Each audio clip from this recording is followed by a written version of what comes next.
che si tolga un po'. Sì, adesso do un'altra bagnata. Vediamo qua.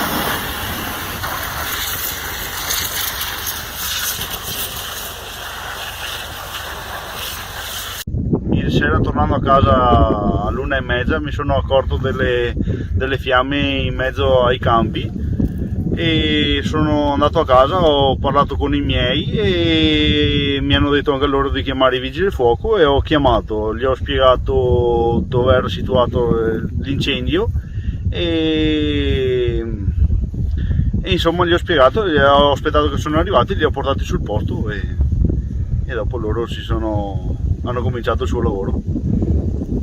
Hanno finito a che ora?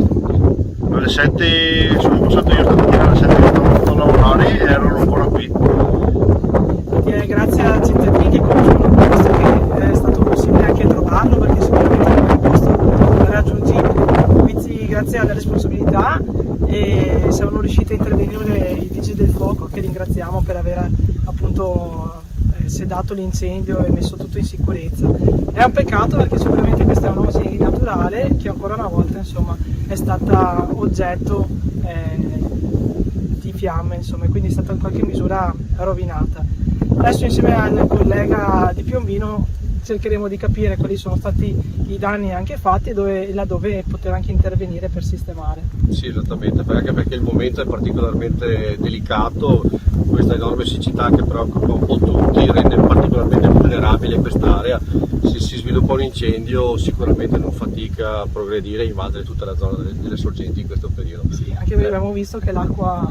Sì, l'acqua scarseggia e niente, bisogna tenere monitorato quest'area perlomeno.